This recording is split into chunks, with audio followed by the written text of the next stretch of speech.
Now you can art bless my dog. My dog's a lovely dog. And he'll do a trick for you. You can art bless my 2-year-old grandson who is just learning to walk properly. But how kind of patronisingly degrading is it to bless a 30-year-old man?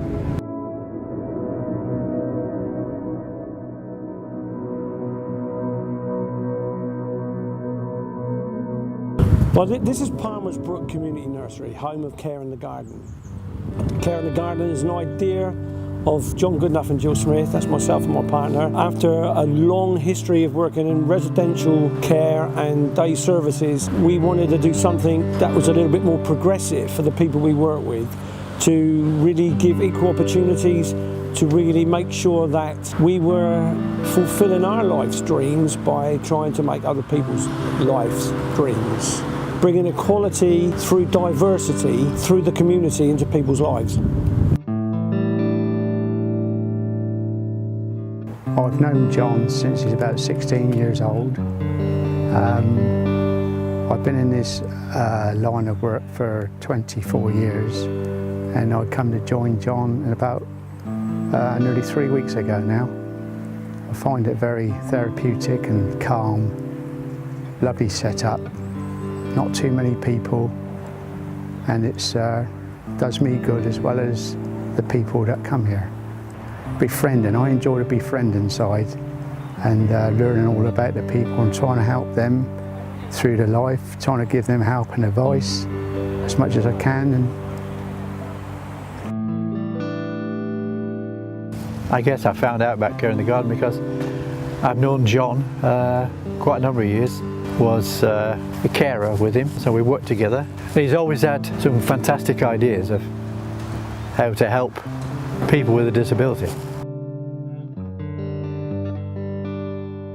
So we started Care in the Garden. Care in the Garden is a community interest company, or as we like to call it, a community opportunity provider. And we do offer supported work placements for guys who may struggle to find employment or indeed would welcome the opportunity to go to work. We also work with people with various support needs and offer respite hobbies. So if someone has maybe early dementia but loves their gardening, they come through this gate into Palmer's Brook Community Nursery where they're treated with complete dignity and respect and assisted to fulfil their hobbies and their dreams. What do I think of Care in the Garden? I think it gives people like me who need a support an opportunity to go out and work and give them the opportunity to work. In an environment where there's no pressure, you know, you don't have to clock in and clock off, or you've got to do a certain amount of work, or you got to do a certain amount of paperwork each day. And it helps me, it helps people with special needs like me, yeah. Rob, what can I say? I mean, Rob, I don't think, if Rob actually turned around to me and said, John, for whatever the reason, I can't come to Care in the Garden anymore, I think we'll have to seriously consider our future, because he is the mainstay, really.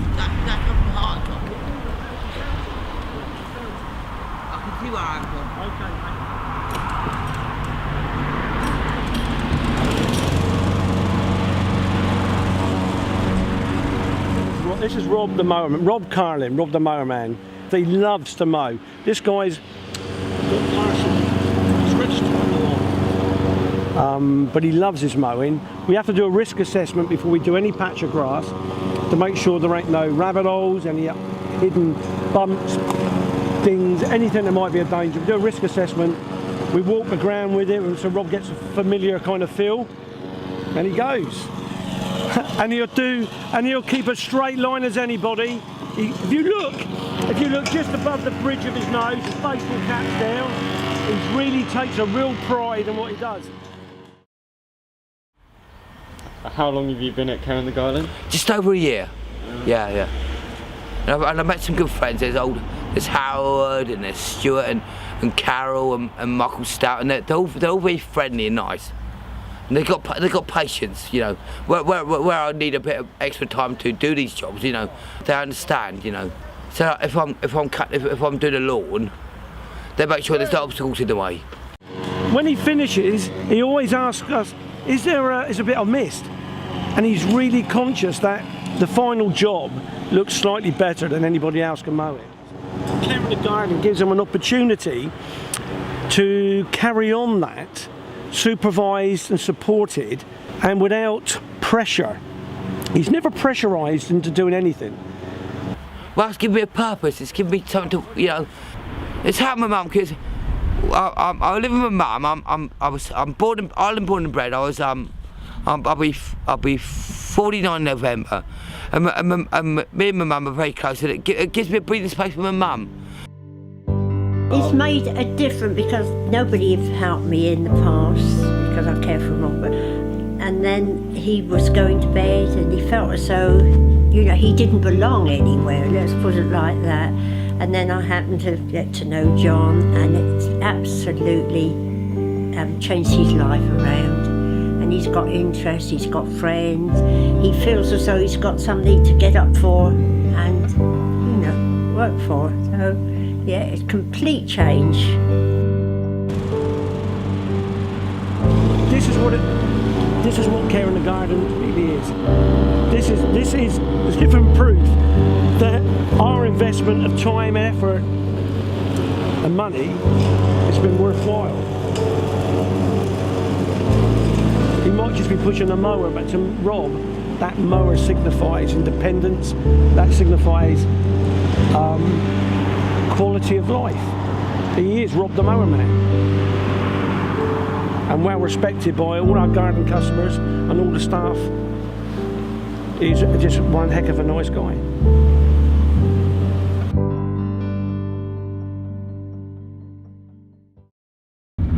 I think that there is a willingness from parents. They've always encouraged, they've always said that their sons go to work. They don't go to a day centre, they go to work.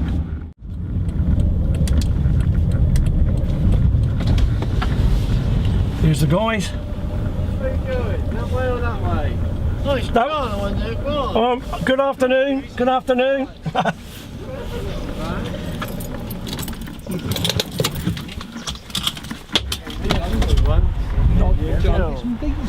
John, it probably takes us 20 minutes to get in and out of Well, I never had the keys. Jill took the keys with her for that one. Oh, So. no! No, there you go. There you go. Oh. Put them that way. No cuddles. No cuddles. Right, we're going to start her up then, H. Start her up. Go on. Go on, H, pull. And again. No, go, let go. Let go. And again, pull.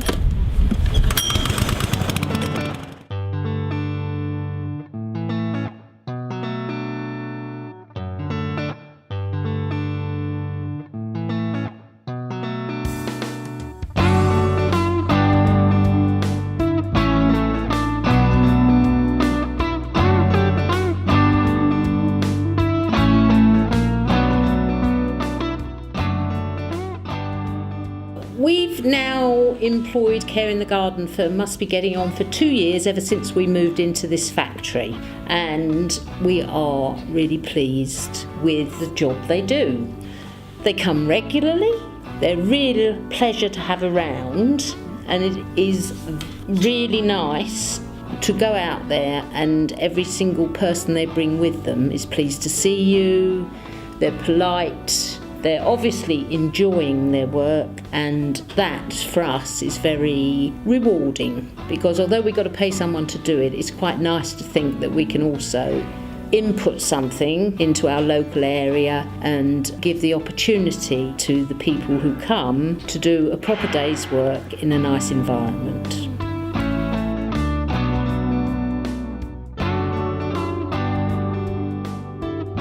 The beautiful thing is with Care in the Garden, the guys get respected for their abilities. People see past any disability and soon realise the abilities. We believe that we are bringing communities together and slowly changing attitudes.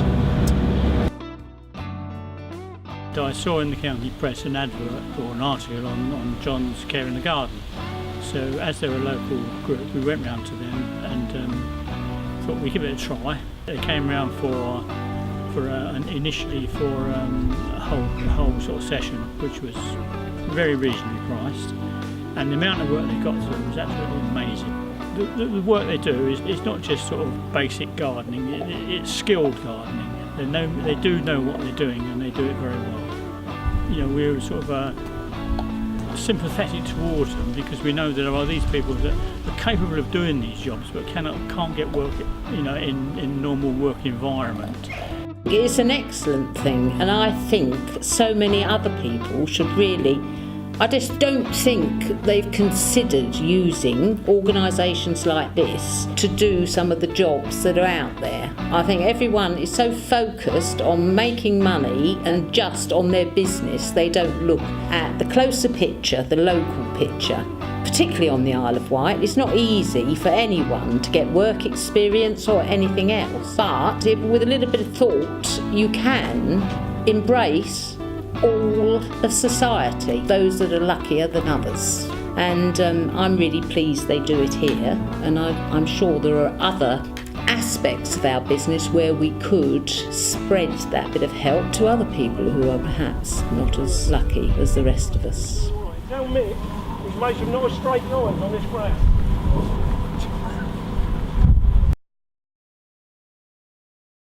What we need, what we're asking is for people to open their hearts, share a vision and help us. Now that help can come in different ways. We're not asking people to dig deep in their pockets. People get asked that throughout life, and life's tough at the moment for everybody. We're not asking for money. Money would be nice, but we're asking people to give their time to support Care in the Garden in many different ways. We need help with admin. We need help with volunteers out gardening. We need people to share that vision with us. We need people to come in, find out a bit about us, open their hearts to what we're trying to do and share that vision. We can't do this. We're struggling to do this on our own. Where do I see Care in the Garden going in the future? Hopefully, someone with some money, perhaps some new ideas that can help, would come in and make that change that needs to be made, to put some input in, whether it be money or whether it just be a management skill or whatever it is, to make the John and Jill's dreams come true. The ultimate goal is someone just to say, yes, that is fantastic, let's put some money in there, let's help, let's do something here, because they're doing such a wonderful thing and it's a wonderful program. Yeah. Everybody got needs in this world, and these people got special needs, and everybody's entitled to something in the world, and what John and Jill is doing here, I believe, is a good thing, introducing them into skills. It's work. It's not like a day centre, like other people go to a day centre, respite centre. This is work, true work. This DVD is being made to promote not just a business, a way of life. Seriously, if you get in tune, get your head and your heart in tune, and think about life around you, and just embrace the community and what the community has to offer. And this is not a way. This is not a money-making project. This is a way of life project. What we're asking for is just to look what we're doing and help us to keep it going. Give us a bit of your time. Look at the community, look at the people around you, and just think, right, what can I do? What can I do for Care in the Garden? What can I do in my own community? How can I enrich my community? That's what we're asking people to do, really. Look at what we're doing, and if you don't want to support us, look what you can do in your own community. Let's stop being selfish. Let's stop being, I'm all right, Jack, stuff everybody else. Let's look at our neighbours. Let's look at the people who might look a little bit different. Let's look at people who have health problems. How can we really make a difference?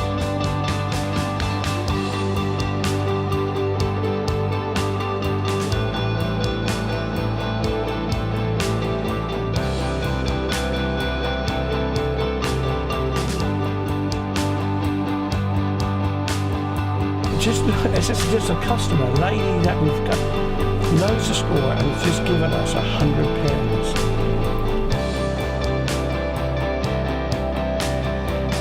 Society has to move on and move forward. We have to have that big society. We have to understand that if somebody looks different, he should have the same opportunities as you or I. When I started this work,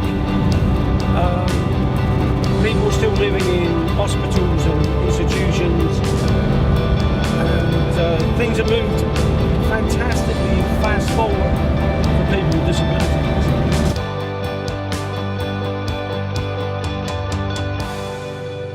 Because I tell you what, you start making a change in someone else's life, it changes your life.